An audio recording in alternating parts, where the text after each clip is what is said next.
Hello everyone, how you guys doing. इस video में हम डिस्कस करने वाले हैं मार्क्सिज्म के इम्पॉर्टेंट टॉपिक्स को थ्रू दीज पीवाईक्यूपीज। इन क्वेश्चंस के थ्रू हम यहाँ पे इनको डिस्कस करने वाले हैं ताकि हम अपने 2023 का जो हमारा एग्जाम है अभी फेब और मार्च में जो होने वाला है उसकी हम जोरों शोरों से क्या कर सकें, तैयारी कर सकें और फर्स्ट अटेम्प्ट में ही हम अपने नेट जेआरएफ को ले जाएं। ठीक है जी। तो सबसे पहला क्वेश्चन हम यहाँ पे अपना स्टार्ट करते हैं। ठीक है, आप टेलीग्राम पे ज्वाइन कर सकते हैं, आपको वहां पे इंफॉर्मेशन जानकारियां मिलती रहेंगी। Okay, so link is given below in the description box. Okay, so first question we have here is, in which of the following senses did Marx and Engels originally use the term ideology in the German ideology? ठीक है, German ideology आपकी एक book है जो इन दोनों ने लिखी है 1846 में। मेन पर्पस है हमारा यहाँ पे टॉपिक्स को कवर करना, कॉन्सेप्ट को कवर करना। हमें पता है कि क्वेश्चंस रिपीट नहीं होते, बट आपके टॉपिक्स, आपके कॉन्सेप्ट रिपीट होते हैं। और जो अभी तक जो पूछे गए हैं उनके तो most of the time there are like 90% chances के वही उसी में से आपसे चीजें पूछी जाएंगी। अब पता है आपको 14-15 आपकी थियोरीज हैं मेनली ज्यादा से ज्यादा अगर हम बोले तो 8-10 मेन फोकस में आती हैं। New historicism, new criticism, formalism, reader response, post structuralism, structuralism, ये सारी अब यही है, इसी में से आपके क्वेश्चन फॉर्म होते हैं बार बार अलग अलग चीजों पे। Marxism is a very important one, so we are covering it here. ठीक है, ओके।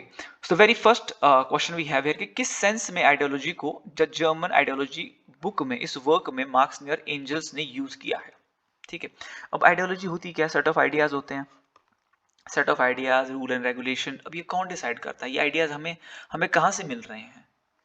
इन आइडियाज को डिसाइड कौन करता है? इनको करती है अथॉरिटी।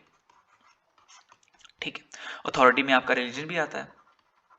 ठीक है, रिलीजन ही बहुत बड़ा रोल प्ले करता है सबसे पहले। बट आज इस एरा में, मॉडर्न एरा में, इंडस्ट्रियलिज्म के जो एरा है, जो आपका मॉडर्निज्म आया, उसमें रिलीजन तो कहीं पीछे सा छूट गया। इवन तो कंट्रोल में है बहुत ज्यादा, बट अथॉरिटी किसकी है? जिसके पास इकोनॉमिक पावर है, जिसके पास इकोनॉमिक पावर है, जिसके पास इकोनॉमिक पावर है उसके पास पॉलिटिकल पावर है। एनडीटीवी को अडानी ग्रुप ने खरीद लिया, रवीश जी ने उस चैनल को छोड़ दिया। अब एनडीटीवी में मान लो आपको कोई इन्फॉर्मेशन दी जाती है टू सर्व समवन, है ना, for the profit of someone, NDTV पे कुछ आता है। ठीक है, अब आप तो उस आइडिया को कैच कर लोगे, आप उस आइडिया को फॉलो करोगे, क्योंकि हम वही हैं जो हमने कंटेंट कंज्यूम किया है। कंटेंट हमें कहां से मिल रहा है? हमें मास मीडिया से मिल रहा है। ठीक है, हमें एजुकेशन के थ्रू मिल रहा है, यहां से हमें हमें कंटेंट मिल रहा है। अब इस कंटेंट को कौन लिख रहा है, कौन डिसाइड कर रहा है? The people who are in the control, the people who are in the power, they are deciding it. On the basis of that we have this ideology. अब मैं आपको एग्जांपल देता हूं एक। ठीक है, आपको एक ऐड आ रही है, एनडीटीवी पे ऐड चल रही है एक आपके कैडबरी की, miss me, close your eyes and किस मी, ऐसे करके जो उसका कुछ एक गाना है। अभी तक आपकी औकात चाहे मंच लेने की ही थी, हम शायद अभी तक मंच ही खरीद पा रहे थे, पर अब हम कैडबरी लेंगे। क्यों? हमने देखा कि रॉयल फैमिलीज में जब किसी का बर्थडे होता है तो कैडबरी दी जाती है। अब हम कैडबरी लेंगे तो हमें लगता है कि हमारा भी स्टेटस कुछ उस तरह का हो जाएगा, है ना, हम भी उस तरह के हो जाएंगे। तो अब हम क्या करेंगे? हम कैडबरी को ही बाय करेंगे। आपको लग रहा है कि आप इस चॉकलेट को खरीदने अपनी मर्जी से जा रहे हो, बट नहीं, you are influenced by this advertisement which is created by the to to sell the more products. It is created by the businessman, right? तो आप उस एड के कंट्रोल में हो, you are not buying it consciously. आप जा रहे हो, आप कॉन्शियस हो, बट आप क्या हो? फॉल्स कॉन्शियस हो। क्या हो आप? फॉल्स कॉन्शियस हो।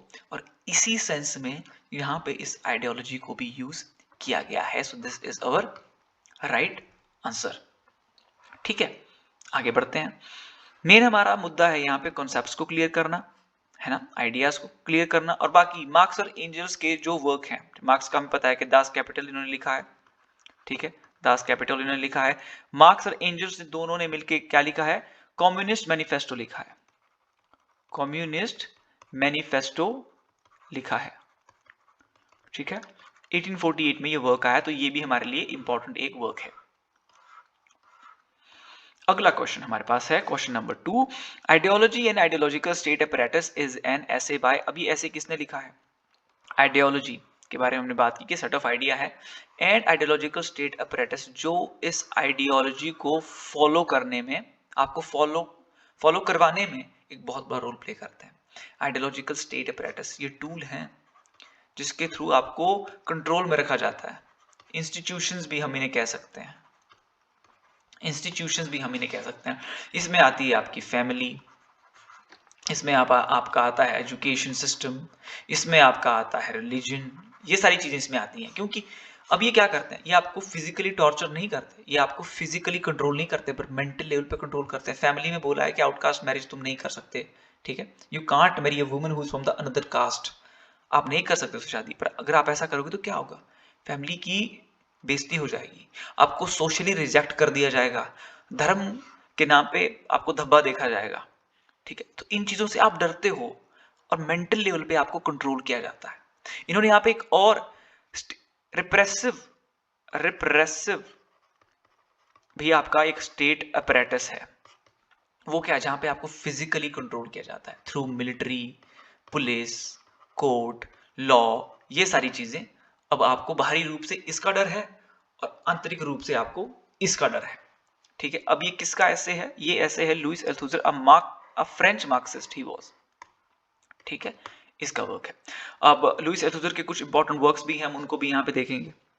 Louis Althusser works and ideas, works हैं for Marx 1965, reading capital 1965, ideology and ideological state apparatus जो कि हमने अभी कवर किया 1970 में, ये आपका वर्क लिखा गया।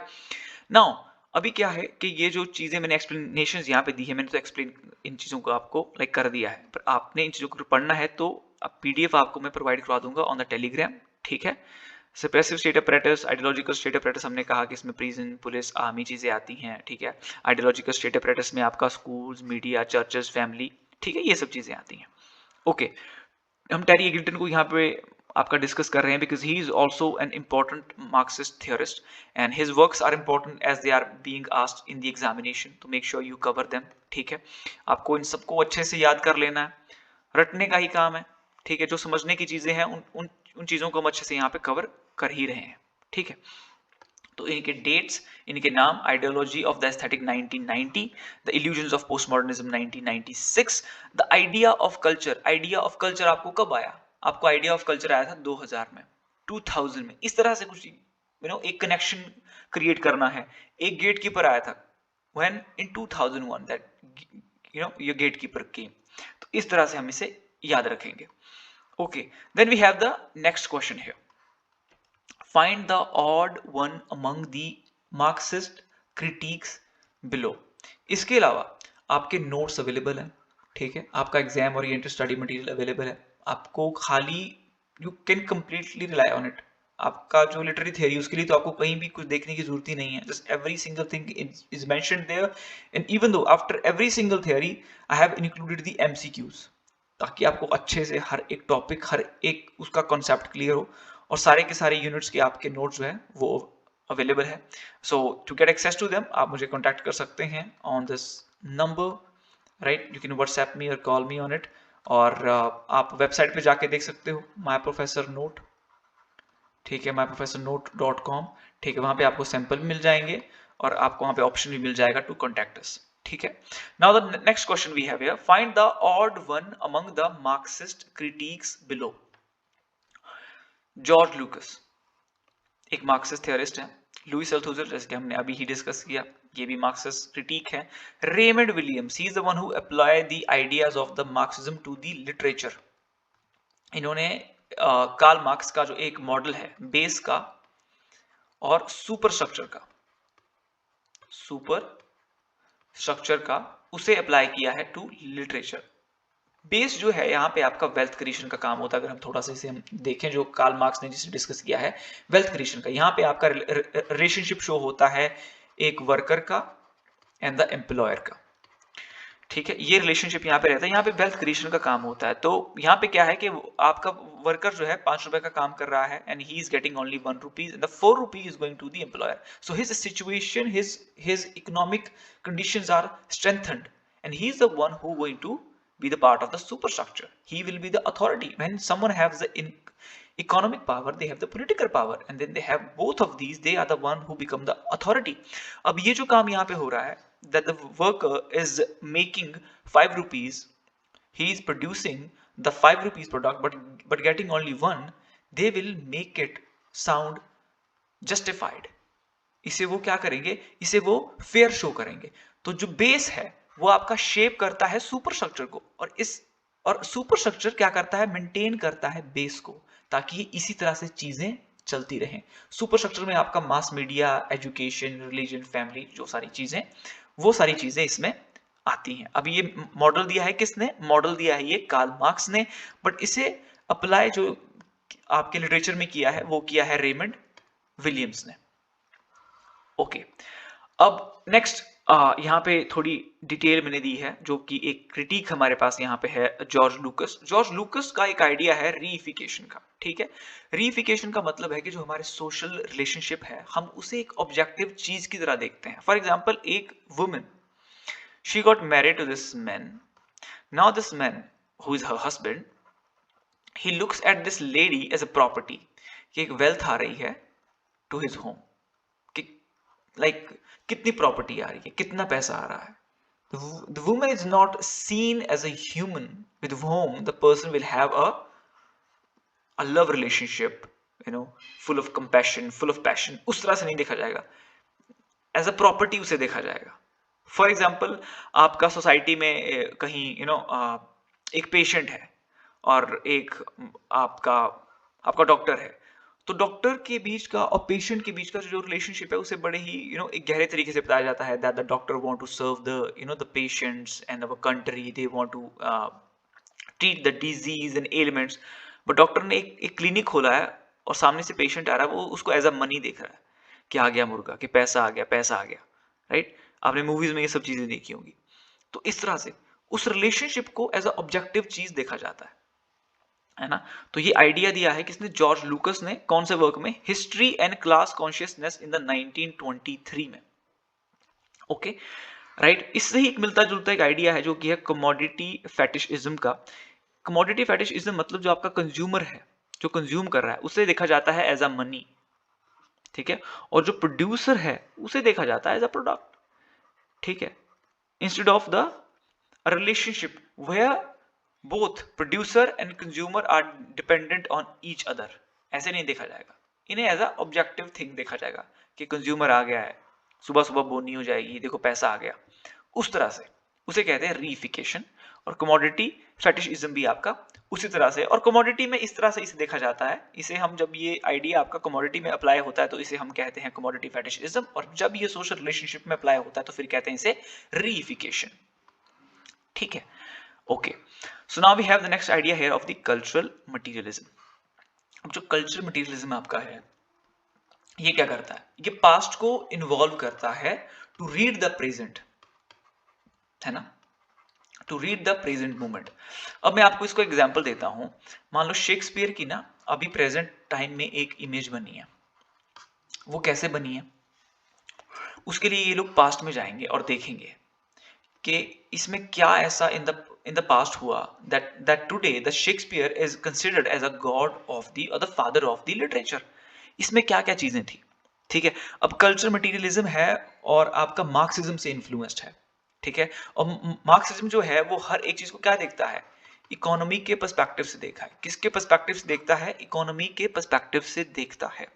अब कैसे देखता है कि अगर कोई चीज आपकी ज्यादा बिकी है, a book sold out in millions, तो एक सक्सेस होगी। अगर कोई जो बुक आपकी दूसरी है which did not make that much sales will be considered or maybe neglected, उसे कोई देखेगा ही नहीं।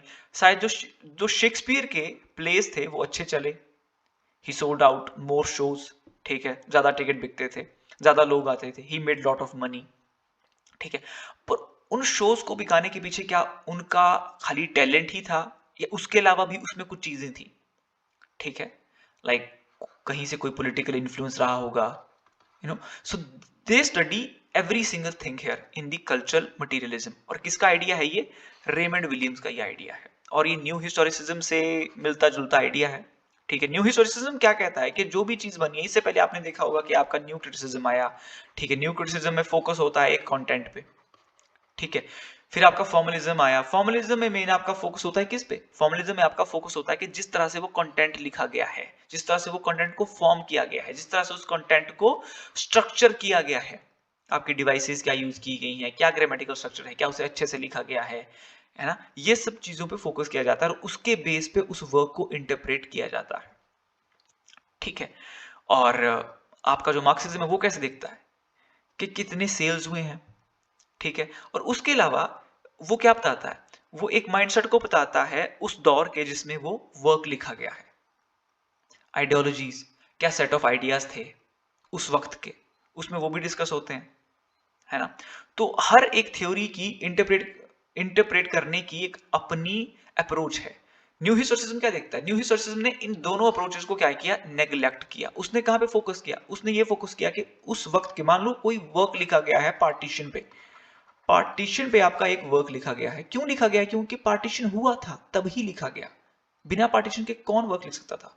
हिस्ट्री का एक बहुत बड़ा रोल है उसमें, ठीक है। अब आप फोकस कर रहे हो खाली कंटेंट पे ही, बट जो आपका पार्टीशन हुआ है उसका मेन रोल है उस वर्क को लिखने में, ना कि जिस तरीके से वो लिखा गया है, क्या लिखा गया है, डिवाइसेस अच्छे हैं, फॉर्म्स इसका सही है, ग्रामेटिकल स्ट्रक्चर इसका सही है, इस पे डिपेंड नहीं करता।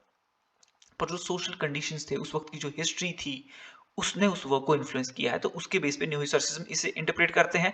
और कल्चरल मटेरियलिज्म भी क्या करता है, आज एट द प्रेजेंट टाइम जो सिचुएशन है उस वर्क की, ठीक है, एट द पास्ट में जाके हम देखते हैं कि क्या क्या ऐसा हुआ, ठीक है, उसमें क्या क्या एलिमेंट्स थे जिन्होंने इस चीज को फॉर्म करने में रोल प्ले किया, ठीक है।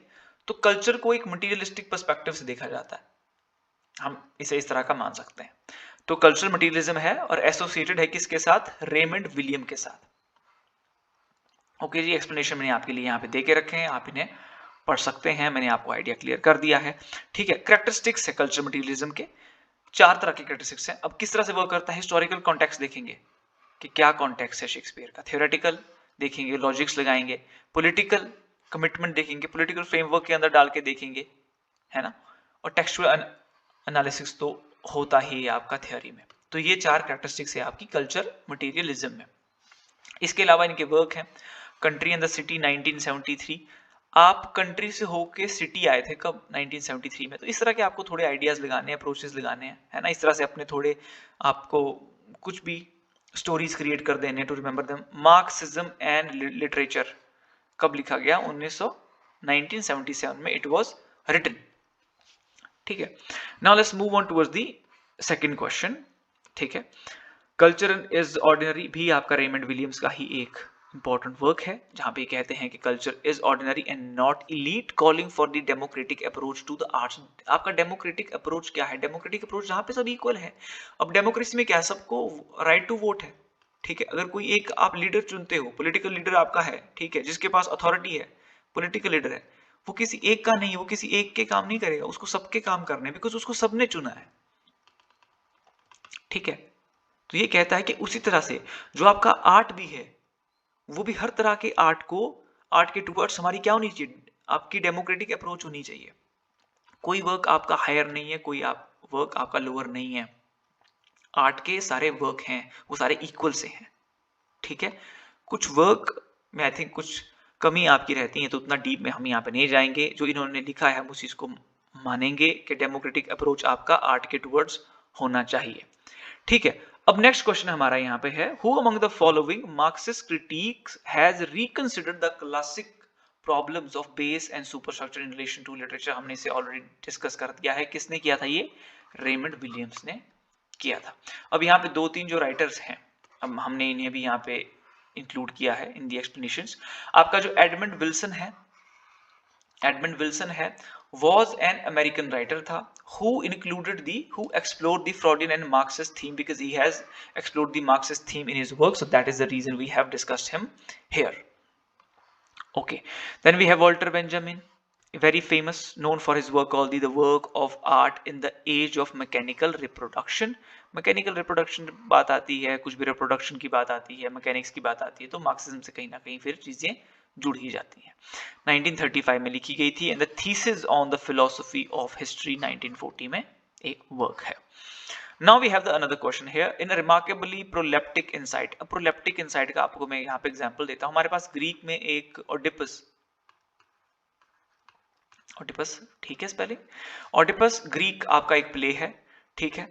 और इसमें क्या एक प्रोफेसी होती है कि the Oedipus will kill his father and will sleep with his mother. तो ये प्रोफेसी कब हुई? एट द प्रेजेंट मोमेंट ये प्रोफेसी होती है that these things will be true in the future. तो आप फ्यूचर की जो चीजें हैं उन्हें आप कंफर्म कर देते हो एट द प्रेजेंट मोमेंट में ही कि वो चीजें सच होंगी इन द फ्यूचर, उसे कहते हैं proleptic insight. Now a critic है in a remarkably proleptic insight, एक क्रिटिक ने लिखा, a critic wrote the following anticipate, जहां पे करता है बेनेडिक्ट एंडरसन की definition of the nation as an imagine political community. Imagine political community किसकी टर्म है? बेनेडिक्ट एंडरसन की है। बेनेडिक्ट एंडरसन ने इमेजिन पॉलिटिकल कम्युनिटी में क्या कहा कि पॉलिटिशियंस हमें क्या देते हैं? फ्रीबीज देते हैं फ्रीबीज, और क्या कहते हैं that we will create a smart city. In the smart city you will have all the facilities, a comfortable life, the better education, the better health, better transportation. और लोग उस स्पीच को सुन रहे हैं, they start creating such a place in their mind, और वहां पे वो लोगों को इकट्ठा कर देते हैं अपनी इमेजिनेशन में ही, that yeah, this is how we are living, this is all the kind of facilities we are enjoying there. वो इमेजिनेशन ही है। वो क्या है? इमेजिन पॉलिटिकल कम्युनिटी है। आपने इमेजिनेशन में एक फेक कम्युनिटी आपने अपने माइंड में क्रिएट कर दी with the idea which is served to you by the politician. Now most novels are in some sense knowable communities. Knowable communities क्या होता है? जहां पे आप एक दूसरे को जानते हो। इमेजिन कम्युनिटीज में आप एक दूसरे को नहीं जानते हो, पर नोवेबल कम्युनिटीज में आप जानते हो। अभी नोवेबल जो आपकी कम्युनिटीज हैं वो कहाँ है? नॉवेल्स में शो की जा रही हैं।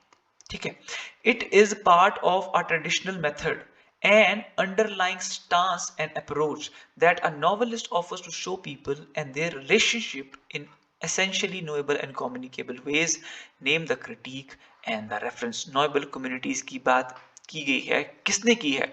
रेमंड विलियम्स ने की है in the country and the city. In his work, Raymond Williams has talked about the communicable knowable communities. अब country and the city work क्या डिस्कस करता है? कंट्री एंड द सिटी में Raymond Williams has rejected the idea. क्या idea? कि novelist ने क्या show किया है कि जो आपकी कंट्री जो लाइफ है, जो आपका विलेज लाइफ है, वहां पे everything is easy, that life is easy there. There are the shepherds and the valleys and the peace, and everyone is living in the harmonies. There is no class struggle, and actually we are trying to hide that class struggle behind all of these things that we are discussing about the country life. We never try to show that how hard the life is in the country of the people. While he was reading all these things about the country life and the city in the Cambridge, he was shocked to know that because he has lived the country life and how it is in reality. He knew that, so he rejected this idea and wrote this work called The Country and the City, because the city is shown as a dark place. There is exploitation, your capitalism, your corruption, and the country life is very peaceful, serene, the shepherds, the valleys, all these things are there. And he rejected this idea कि ऐसा नहीं है, वहां पे भी class struggle है, वहां पे भी इनइक्वालिटी है, और उस चीज को हाइड किया जाता है behind the this facade of the peace and the valleys and all, है ना? उस पेस्टोरल लाइफ को शो किया जाता है।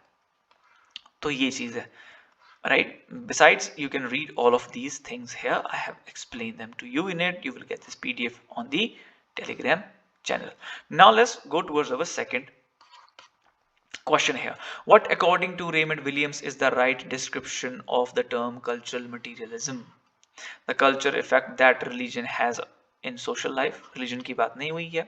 The political effect that matter. The political effect. Political का effect है that matter has in social lives. No. The material effect. Material effect है किसका? That culture has in wider social life. Yes, यहाँ पे आपको कीवर्ड ही मिल गया है, और यही चीज आपकी जो है एक राइट ऑप्शन आपका यहाँ पे है. ठीक है, कई बार आपको खाली एक कीवर्ड ही देखना होता है और उसके बेस पे आप राइट अपना आंसर जो है वो चेक कर देते हो. According to the Italian Marxist theorist Antonio Gramsci, ठीक है, Antonio Gramsci is very famous for his term called the hegemony. अब hegemony आपका क्या है? hegemony एक आइडिया है.